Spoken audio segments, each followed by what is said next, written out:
ईश्वर की कृपा और रहर साहस ये अनहोनी के टाल देहला शहनशाह। अगर कोनो अनहोनी हो जात तब आमिर कलंकित हो जात। जोन भैली ना वो बात की फिक्र काहे करे लिया आप राजा साहब? हुजूर, फिल खाना के हकीम साहब बतौले बड़े कि हवाई के खाना में कुछ नशीली दवाई दिल गई रहे, ओकरा चलते ही वे तो कोहरा मचोले बा। हम बखूबी जाने लियत का साहब, जाने ली कि हमलावर हमरा और हवाई के रिश्ते से वाकिफ रहे, ओकरा मालूम रहे कि हवाई की कुछ हुई तो हम ओकरा संभाले जरूर आईब और उ दौरान हमार जान के खतरा हुई।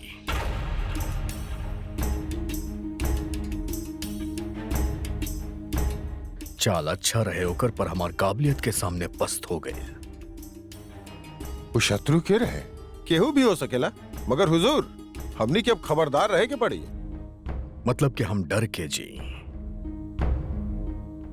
अदका साहब हम शहंशाह बानी, अगर ऐसे छोट छोट बात से डरात रहब तो हिंदुस्तान के संतलत के हम कैसे संभालब? अदका साहब अगर हम डरा जाइब तो यह हमार दुश्मन के कामयाबी हुई। दहशतगर्दी है तो करेला, वो हमनी पे हमला करेला ये उम्मीद के साथ कि हम डरा जाए, और अगर हम डराई जानी तो ओकर जीत होके लगे हम अपन जिंदगी बेफिक्र होके जिए ली तो यह जवाब ओकरा के दिल मिला देवेला। पर हुजूर अदगा साहब ऐसा नहीं कि हमरा पे पहला बार हमला भइल बा, हमरा हमला पहला भी होई और हर बार होई, काहे कि हम शहंशाह बानी, लेकिन हम बेफिक्र होके उहे करब जौन हम यहाँ करे आइल बानी।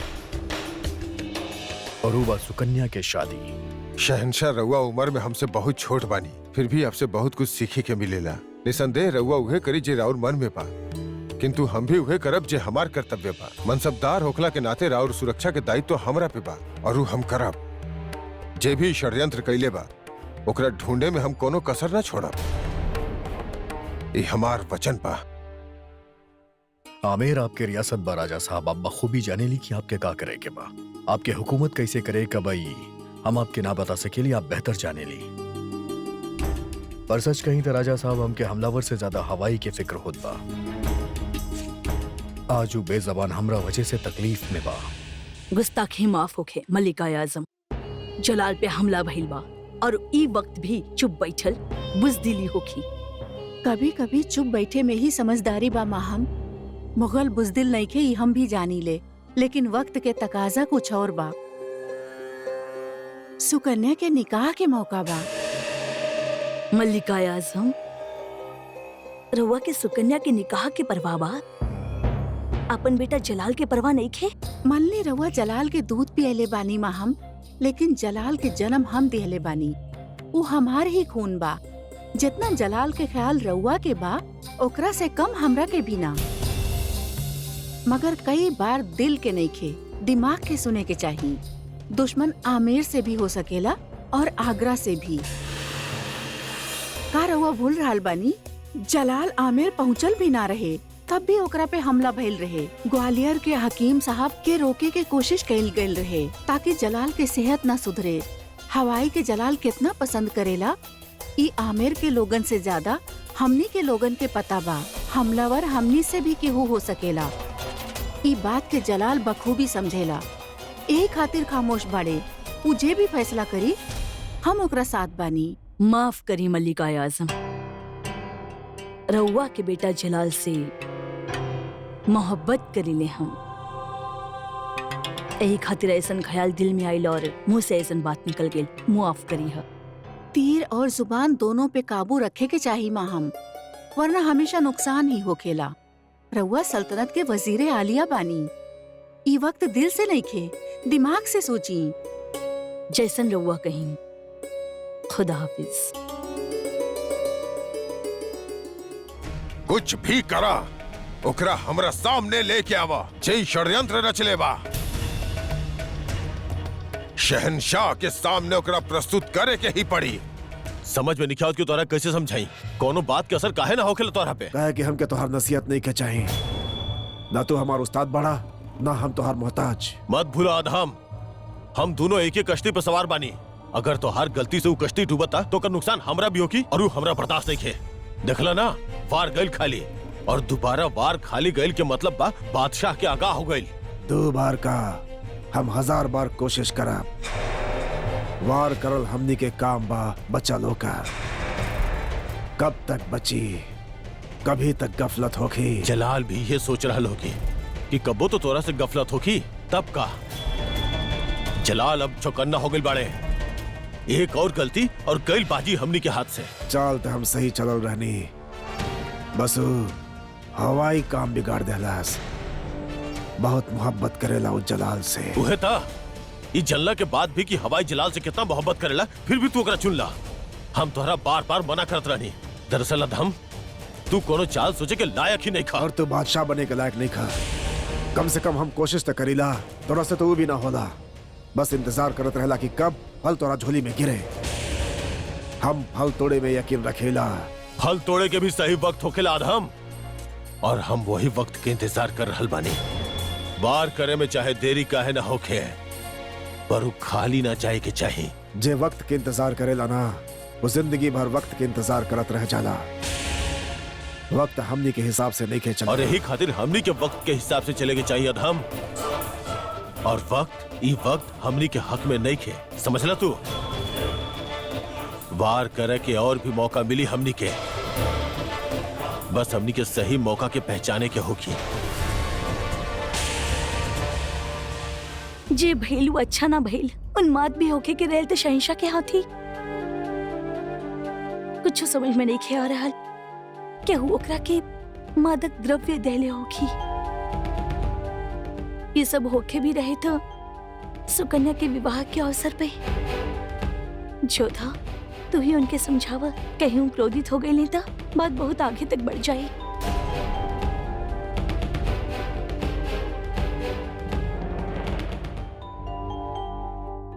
ऐसन बा हुजूर, हम हवाई खातिर खास किस्म के अर्क बनेले बानी, जकरा पिलाए से वो जल्द ही ठीक हो जाए। आप जाई और वो अर्क हमरा खातिर लेके आई। हम खुद जाके हवाई की वो अर्क पिलाईब। आज वो बेचारा हमरा वजह से ही तकलीफ में बा। शायद हमरा छुए से सहलावे से ओकर तकलीफ कम हो जाई। आप जाई।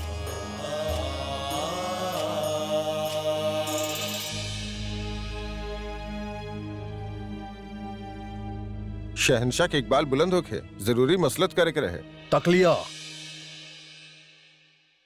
फरमाइयत का साहब। हम अपन ओर से पूरा कोशिश कैले बानी। हमनी के बदकिस्मती बा कि वो हमलावर के सुराग पावे में नाकामयाब रहनी। सुराग मिली भी कैसे अदका साहब। यहाँ कोनो एक दुश्मन नहीं के जिकरा निशाने पे हम बनी। यहाँ 1000 राजवंश, उनके बीच हमार खुद 5000 सिपाही। केहू भी हो सकेला जे हमरा खिलाफी साजिश कैले होके। कोनो भी राजवंश, कोनो भी मुगल दुश्मन हो सकेला। आप भी दुश्मन हो सकेली अदका साहब। घबराई मत। हम आप पे शक नहीं की करत, लेकिन एतबार भी नहीं की करत। हम खुद के साया पे भी एतबार नहीं की करत अदका साहब। जोधा बेगम आप भेजा।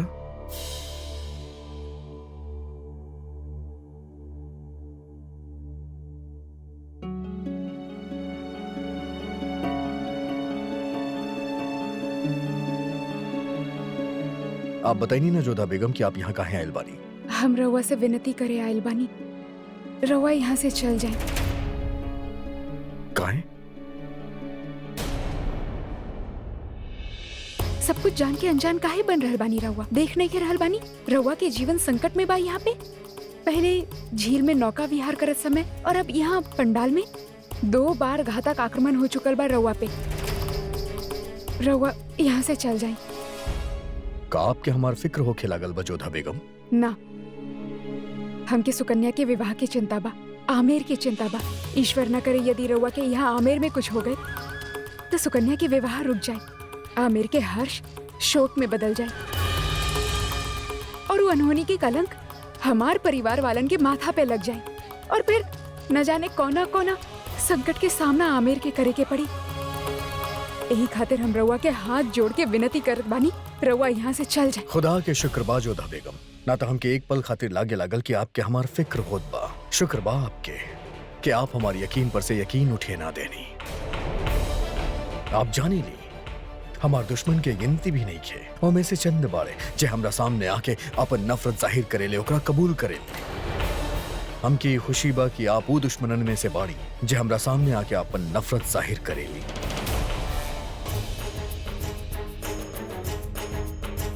एकरा पहिन ली जोधा बेगम। का? हम कहनी एकरा पहिनी जोधा बेगम। आई।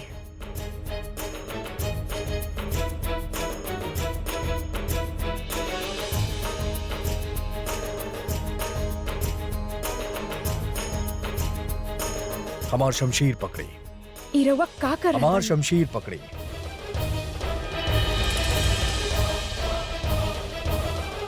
हम आपके शहंशाह बनावतानी ताकि आपके बात का एहसास होके कि शहंशाह बने पे कैसन महसूस होखेला।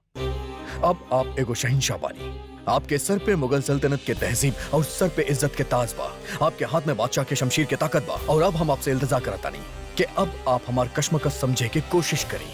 जोधा बेगम, अगर हम आमेर छोड़ के जाइब तो रियाया के ई पैगाम मिली कि हम डरा गइल बानी, जे खुद हमरा से डरा गइल और रियाया के हिफाजत का करी। और दूसरी तरफ अगर हम यहाँ रुकेली कि जान के कि हमरा ऊपर केहू भी हमला कर सकेला, केहू भी राजवंशी, केहू भी मुगल हमला कर सकेला, कोनो भी चीज के हमरा खिलाफ हथियार बना सकेला, फिर चाहे वो तीर होके या खुद हमार वफादार हाथी, तो ऐसा वक्त पे हमके का फैसला लेवे के चाहिए। अब रउआ हमके ई बताई जोधा बेगम। हम नहीं खे बता सकेले। इतना ही उम्मीद रहे रउआ से और सही कहनी रउआ। केहू ना समझ सकेला फैसला उहे ले सकेला जेकरा सर पे ई ताज होके। जोधा बेगम, ई लिबास के सबसे बड़ कमजोरी ई बा, एकरा पहनने वाले के अंदाजा ही ना होखेला कि ओकरा आस्तीन में के साफ बा और के ना बा। का अब आप समझनी? आइल समझ। और आज हमके रउआ से घृणा ना बल्कि रउआ पे दया आ रहल बा शहंशाह। ई जीवन भी कौना जीवन बा? का लाभ है ऐसन शक्ति के जैसे हर पल रउआ के दम घुटत होखे?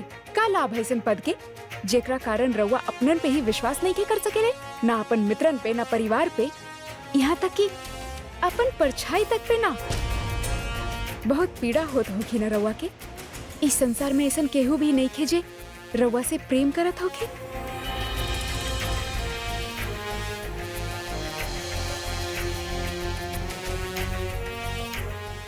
सच में शहंशाह, बहुत कठिन बा रउआ के जीवन। हम तो एक पल भी ऐसा जीवन नहीं खे जी सकेले। रउआ के जीवन रउआ ही संभाली।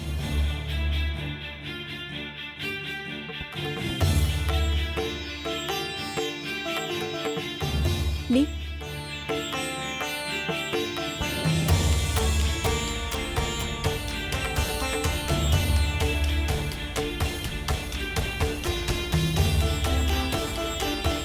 हमके तो केवल रउआ पे दया ही आवेले।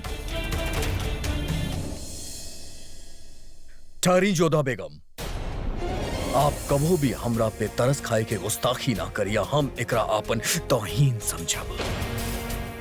का आप जाने ली सब हमसे दुश्मनी काहे करेले? का आप जाने ली सब हमसे नफरत काहे करेले? का आप जाने ली सब हमके मारे काहे चाहेले? काहे कि हम एगो शहंशाह बानी जोधा बेगम। हमार और एगो शेर के किस्मत एक ही है, ओमे सिर्फ एक ही चीज लिखल बा, ऊ बा अकेले चलल। और हम अपन किस्मत के ना चुनेली बल्कि किस्मत हमके चुनेला जोधा बेगम।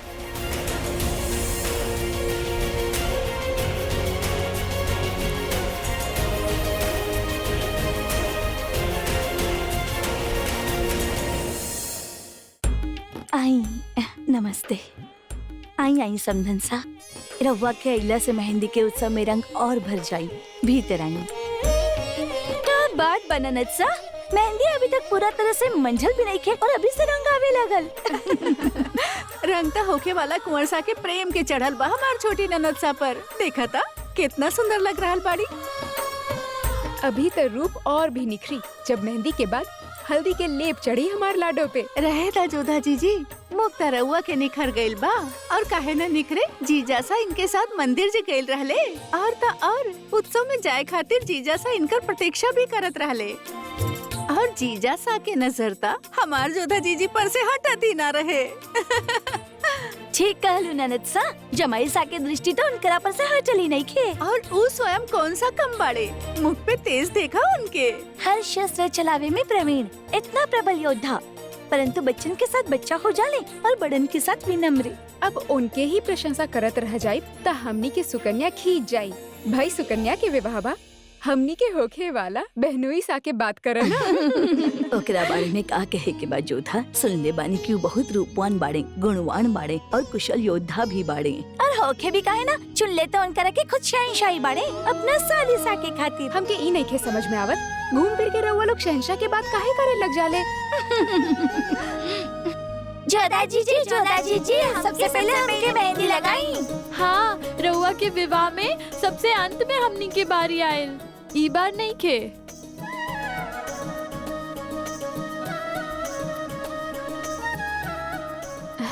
अच्छा छोटी राजकुमारी जी, ई बार सबसे पहले रउआ के ही बारी आई। ठीक बा, चला अब शीघ्रता से वहाँ बैठा और मेहंदी लगवाला। ओकरा बाद नृत्य के उत्सव भी बाना। अच्छा, उत्सव में तो सब आई है ना। देख लो बड़े ननद सा, ये भी जमाई सा के बात कर रहा बिया। जीजा साथ तो बाड़ी ना हमनी के, उतना ही है ही ना। मेहंदी के संगीत में केवल लड़की ही आवेली, पुरुषन के आवे के अनुमति नहीं खे होखेला, समझ लू। चला अब जल्दी जल्दी बैठा, वहाँ पे मेहंदी लगवाई। अब चला।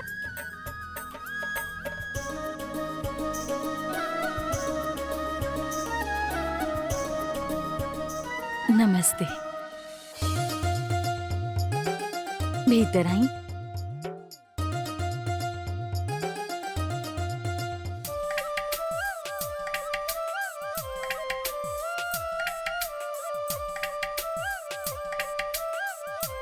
हाय अल्लाह, कितना खूबसूरत मेहंदी लग रहल बा। हम भी लगवा सकेनी का? हाँ हाँ बिल्कुल, आई ना, बैठी। रउआ मेहंदी लगवई है बेटा? हाँ दादी। आई हमरा साथे। हमके तो समझ में नहीं खे आ रहल हमनी यहाँ मेहंदी में आइल काहे बानी। ई ता मल्लिका के हुक्म रहे, हमनी के ता आवे के ही रहे उनकर साथ। रउआ अपना मल्लिका आजम के समझावत काहे नहीं खी जीजी? और रउआ के हर बात माने ली ना, उनके समझावे की चाहत रहे। ई ता निकाह से जुड़ल रस्म बा महामंगा, और रउआ हमके ताना मार रहल बानी का रउआ के बहुत जावेदा। रउआ के कहल सुने ली। जाविदा कहाँ बिया कहाँ? वो देखी सामने। योल्लो, रस्म में ही ना, मेहंदी में भी बढ़ चढ़ के हिस्सा ले रहल बिया वो। बेवकूफ औरत।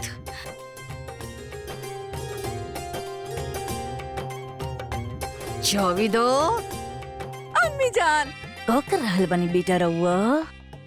देखी ना, कितना खूबसूरत मेहंदी लगवैले बानी दादी से हमरा हाथ में।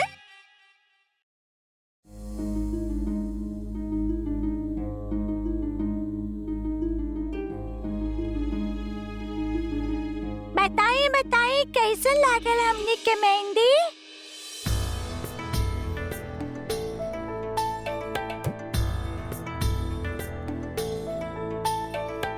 तो आप सब बानी, आप लोग तो हमके डरा ही दे रहे। अरे रउआ कैसे डर सकेले?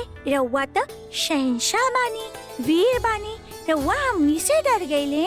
पर आप सब जोधा बेगम के बहन बाड़ी, तो आप सबसे डर तो लगी ना। अब डर छोड़ी और बताई कि हम में से केकर मेहंदी सबसे सुंदर बा।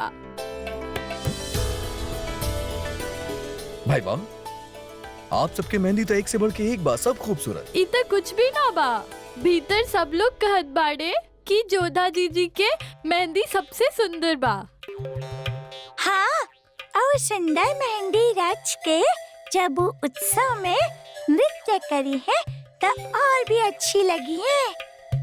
हे भगवान, इते रउआ के बताए के ही ना रहे। काहे? ऐसन का बजाऊन आप हमके ना बता सकेली? केहू हमने के रउआ के बतावत देख लेहलस तो बहुत डांट पड़ी। तकलिया, अब तो सब चल गए। अब तो आप हमके बता सकेली ना, हम केहू के ना बताई। हमके बताई कि आपके जोधा जीजी नृत्य कहाँ करी है? का जीजा सा, रउआ के नृत्य भी बोले ना आवता।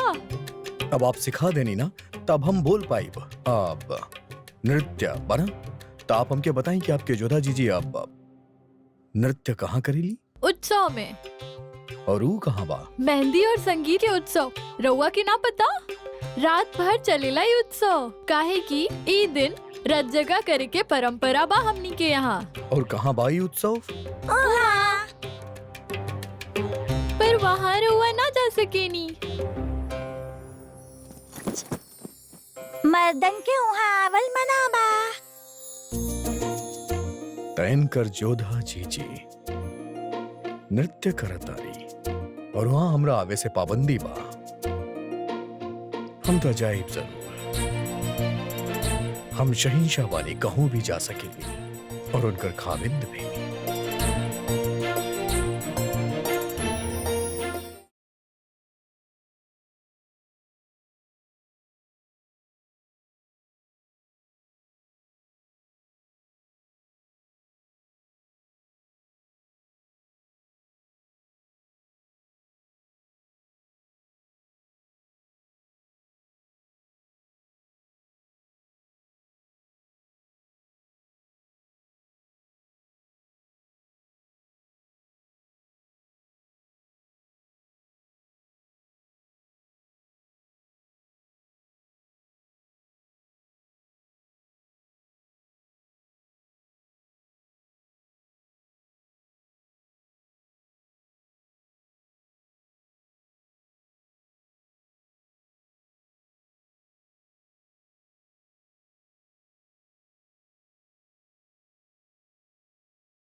बहुत अच्छा जोधा चीची, रउआ कितना अच्छा नृत्य करेली।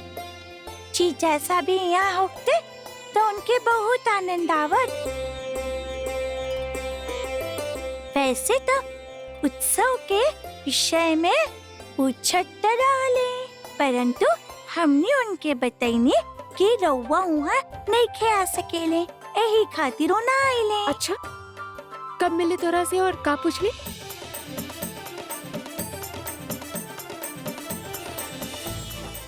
शहंशाही जानत रहले कि यहाँ पुरुषन के प्रवेश वर्जित बा, फिर भी यहाँ आइले। कितना हाठी बड़े, तनिक भी लज्जा नहीं के।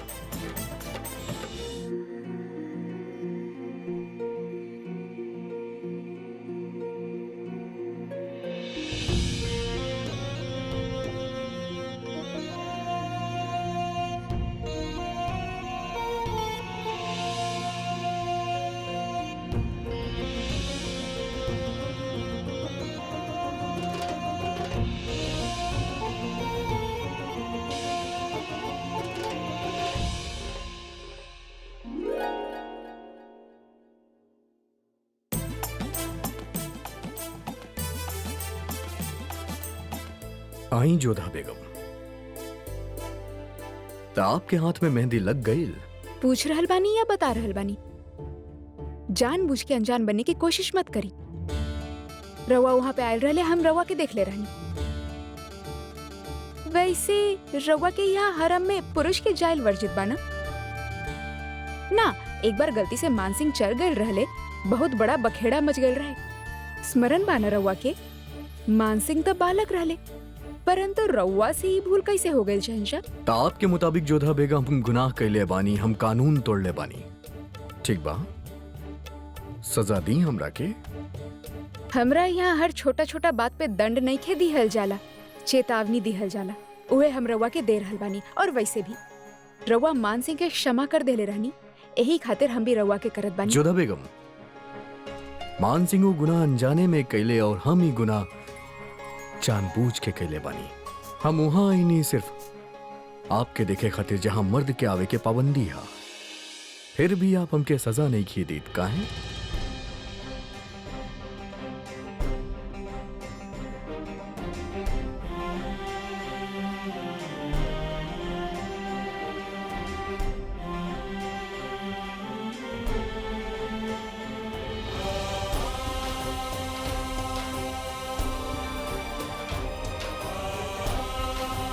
माशाअल्लाह का खुशबू बा जोधा बेगम। तो बताई का सजा बा हमरा खातिर? हम कहनी ना कौनो दंड नहीं खे देवे के बा हमके रउआ के। कहीं मेहरबानी ई खातिर तो नहीं खे कि आपके हमसे चाहत हो खेला गल बा? का? और का जोधा बेगम, कहूं ना कहूं आप हमके पसंद करे लागल बानी। हमरा खातिर आपके नफरत भरल दिल में मोहब्बत जाग गइल बा, शायद ही खातिर आप हमरा के सजा नहीं खे दे पावत। ई रउआ के भ्रम बा शहंशाह।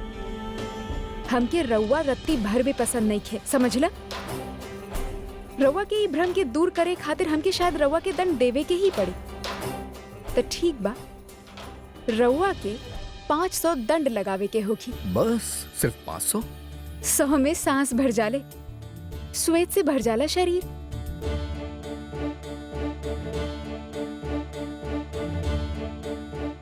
ई का कर रहल बानी आप? जोधा बेगम, जो सजा आप हमके मुनासिब कैले बानी उ हम शाही लिबास पहन के काट ना सकेली। आप मुंह काहे फेर लेनी जोधा बेगम? अगर आप देखब ना तो गिनी के फिर आप कहिए कि हम बेईमानी कही। एहद देखी जोधा बेगम,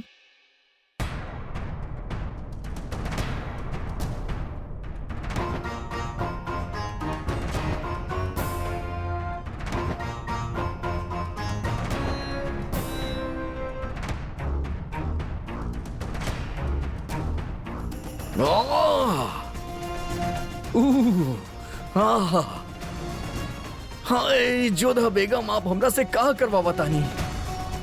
हमार कमर टूट जाई जोधा बेगम। ई कैसन स्वर निकाल रहल बानी रउआ? ई कक्ष के बाहर बहुत सारा लोग बाड़े, केहू सुन लेलेस त का सोची हमनी दोनों के बारे में? ये सोचिए कि आप हमरा से ऐसन का करवा बतानी जैसे हमार कमर टूट जाई जोधा बेगम। रुक जाई।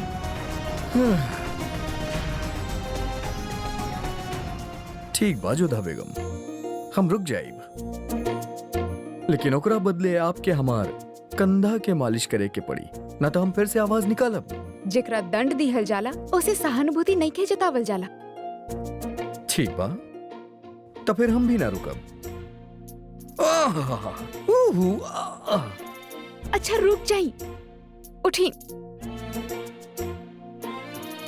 पहनी। हम ऐसे ही ठीक बानी। पहन ली ओकरा।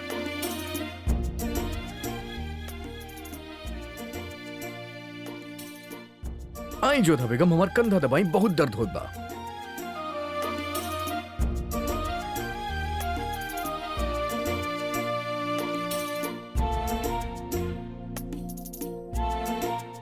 कमाल बा, हम ही दंड देनी और हमरा से ही सेवा करवा रहल बाड़े। इनकरा से बड़ा धूर्त हम कहीं ना देख ले बानी। इनकर नाम जलाल नहीं थे, जल्लाद होके के चाहत रहे। कुछ कहनी आप जोधा बेगम? कुछ ना कहनी। हाँ तो कंधा दबाई। हाँ तो दबा रहल बानी ना।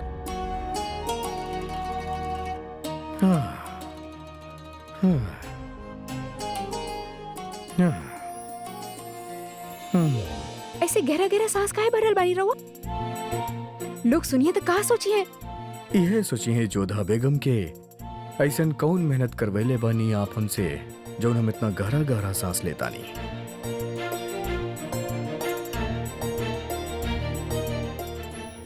शब्बा खैर जोधा बेगम।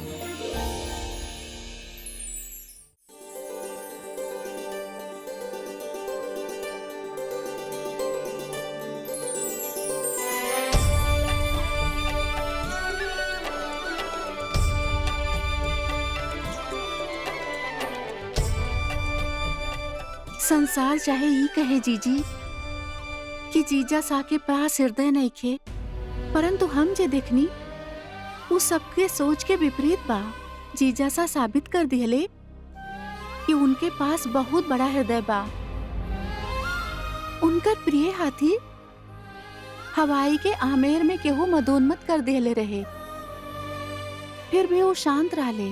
हम तो डर ही गए रानी जीजी, भयभीत हो गए रानी कि कहीं जीजा सा गुस्सा हो गए ता अनर्थ हो जात। यदि ये ब्याह रुक जात तो हम तो केहू के अपन मुंह दिखावे लायक ना रह जाइत। हम तो मर जाइत जीजी। मृत्यु होके तहार शत्रुवन के नए जीवन के प्रारंभ करे जा रहल बाड़ू। आज के दिन ऐसन अशुभ बात ना किहल जाला, समझ लू।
देख लू सुजाता, तहार जीजा सा कितना बुद्धू बाड़ी। जीजासा रउआ के नाक पर तिलक के रोली गिरल बा। ई देखी।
जोधा दीदी जीजा सा रउआ के बुद्धू बनैले। उनकर नाम सिंदूर से लाल भइल और रउआ के रगड़ रगड़ के।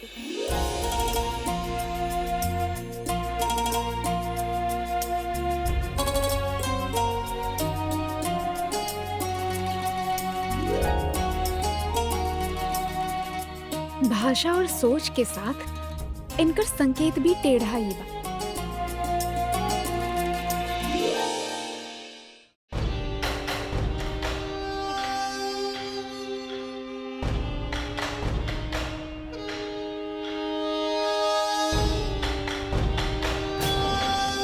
तो यहाँ रेत से खेल रहल बड़ा। खेलत नहीं खे, खेल शुरू होके के इंतजार कर रहल बानी। जैसे जैसे ये रेत मुट्ठी से फिसलत जा रहल बा, वैसे वैसे धमाका के वक्त और नजदीक आवत जा रहल बा। अच्छा, अगर तू हमरा तरह नाकामयाब भइला त यह तो फर्क बा तोहरा में और हमरा में अधम। तू तैश में आगे खेलेला और हम ऐन वक्त तक तुरुप के पत्ता बचा के रखे नी, जिस सही वक्त अइला पे सारा बाजी बदल देवेला। और ये पत्ता कब फेंकल जाए? फेंकल जा चुकल बाद हम अब तो बस ओकरा खुल्ला का इंतजार बा। इंतजार बा पल के जब वजिंद्र के वालिद शहनशाह से रतनपुर के किला के मांग करी है। और अगर जलाल वो किला ना दहलस त ऐसा ना हो कि अधम जलाल कोनो भी कीमत पे वो किला ओकरा ना दिए। बहुत सियासी अहमियत बा वो किला के। जलाल के पंजाब के सूबेदारी वजह से मुकर्रर भइल रहे। त किला देहले त नुकसान, और नहीं खे देहले त बेगम जोधा से घमासान। उत्सव में पधारल सब अतिथि के आमेर में स्वागत बा। आमेर के परंपरा के अनुसार हम यहाँ कन्याधन दान के रूप में दान दिहल वस्तु और संपत्ति के घोषणा करतानी। 21 हाथी, 51 घोड़ा, 51 सहस्त्र मुद्रा, 500 गाय, ढाका के मलमल आबे रबा और शबनम के बनल 10 जोड़ा, 11 जोड़ा बनल हीरा के कुंडल, 15 सोना के शीश फूल, सांभर के समीप विशाल अष्टद्वार भवन और जमुए माता के समीप 15 गांव और भेंट में आयल समस्त आभूषण। अब वर पक्ष से आग्रह बा वो कन्या धन ग्रहण कई के हमनी के कृतार्थ करें। ठहरी,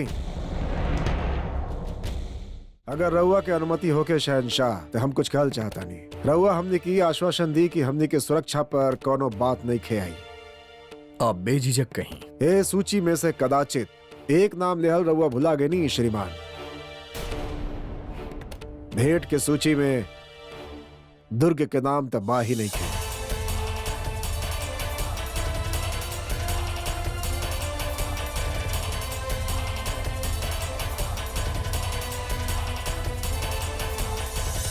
कौन सा दुर्ग? रतनपुर दुर्ग, जे हमके ए विवाह में भेंट दिहल जाए वाला रहे। पर ऊ आपके कैसे दे सकेले? वहां तो हमार मलकिया था, वो मुगल सल्तनत के किला है। किंतु आपके प्रतिनिधित्व करत स्वयं सूबेदार सरफुद्दीन हमके ई वचन देले रहलन कि कन्या धन में भेंट स्वरूप हमके उ दुर्ग दिहल जाए।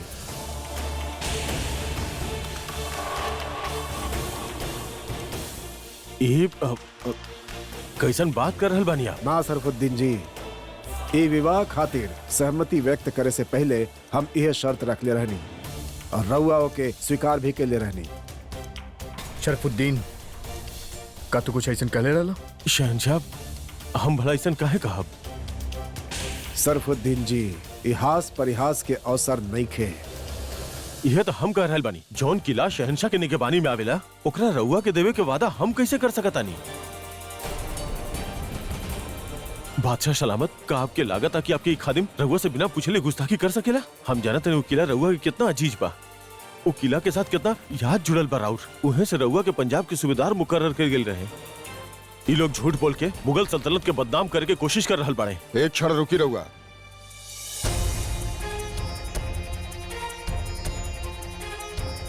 समझी सा, हम कन्यादान में कोनो कसर ना छोड़नी, फिर रहुआ ई मांग काहे रखनी? हम नहीं के चाहत कि जौनाक के साथ भइल उहे हमरा साथ भी दोहराई जाए। आप अपन बेटी के हाथ मुगलन के हाथ में दे देहनी,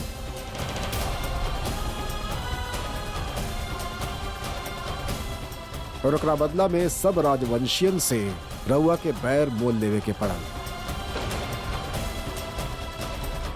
हमनी के सुरक्षा चाहिए, मुगलन से भी और राजवंशियन से भी। अगर शहंशाह जलाल के उस सुदृढ़ दुर्ग हमनी के मिल जात तो हमनी सुरक्षित हो जाती। हम दुर्ग के मांग यही खातिर कैले रहनी भारमल जी।